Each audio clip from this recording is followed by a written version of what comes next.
Busy Bees. Life's an everyday adventure. That's my philosophy. My friend Little Janie and I were having the best afternoon playing outside. I am not exactly sure why she is called Little Janie, because she is a lot taller than I am. I think it may be because her mother is called Big Janie. After hopping, skipping, jumping, discovering, and playing hide-and-seek, we decided to have a competition. "Let's see who can throw the highest," Little Janie said as she ran to get a ball. Tossing the ball in the air was awesome, but we had no way of telling whose was the highest. We thought for a minute, then agreed that my favorite big tree was perfect for the job. We could use the branches to tell whose ball flew the highest. After a couple of tosses, I thought I heard something. "Did you hear that?" I asked Little Janie. "No, what was it?" she responded. I told her it sounded like a buzz, but it went away. So we kept tossing the ball as high as we could. I wound my arm like a baseball player and threw the ball as high as I possibly could. I was so happy until I heard a loud crack. Then, suddenly, thousands of bees came flying towards us. "Run!" we both said at the same time. "Ow!" I heard Little Janie say. As I turned to help her, a bee stung me too. Ouch! We ran to tell my mother what happened. My mother checked to be sure the stingers of the bees were not still in our skin and quickly put some ice on the spots. "Oh, sweet peas, I'm sorry about the bees. You must have hit their hive with the ball." I was not sure why my toes were tingling because I was awfully upset with those bees. The sting on my arm really hurt. "Let's get rid of those mean bees," I declared. "Molly, dear, the bees didn't mean to hurt you. They were just doing their job by protecting their home. Why don't we get some ice cream on the way to drop off Little Janie?" My mother made a quick call, then asked us to hop in the car.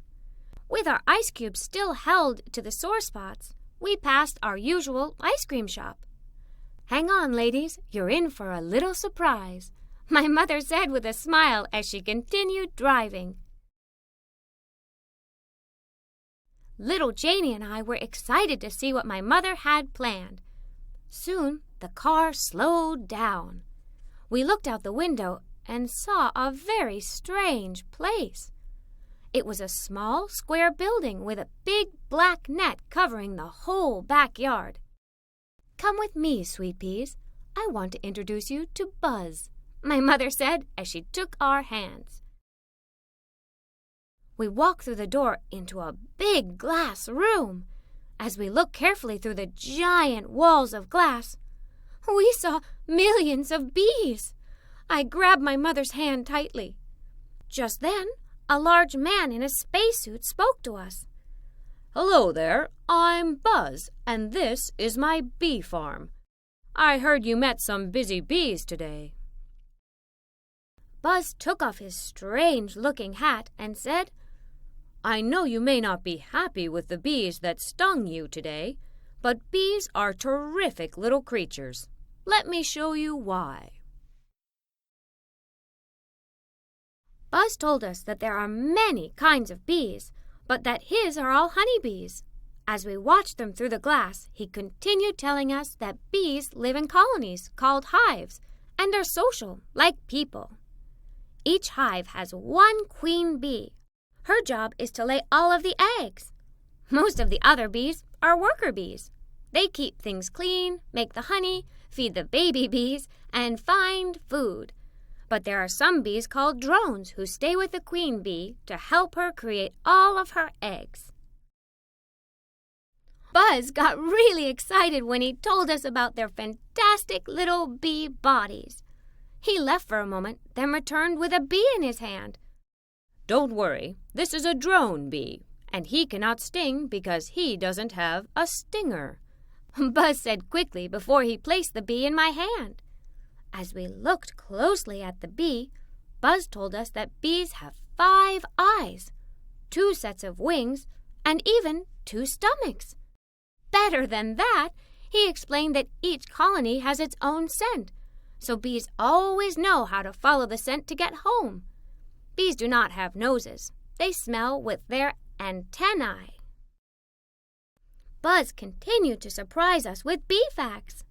The most important thing to know about bees is that they help grow almost every flower, fruit, and vegetable that we see and eat. Bees are pollinators. We gave him a quizzical look, so Buzz explained.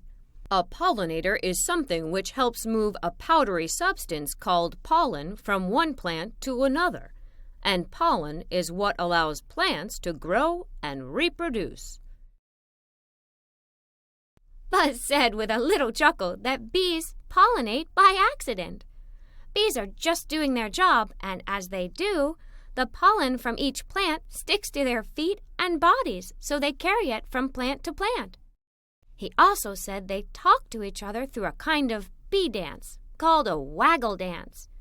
Bees who find the best flowers or plants dance directions to the other bees so they can find them too.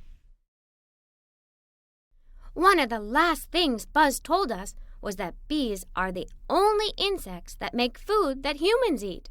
They make honey, and honey is delicious. Buzz led us into another room. It was a gift shop. Everything for sale was made from Buzz's busy honeybees. It was incredible. There were candies and candles, shoe polish and statues. There were zillions of products bees help create. As we said goodbye to Buzz, he handed us each a honey-flavored ice cream cone. What a fantastic ending to our honeybee tour! Not only are bees very busy and special little creatures, we actually need them for all of our flowers, fruits, and vegetables. But we definitely don't need to disturb them. Molly Moccasins, everyday adventurer.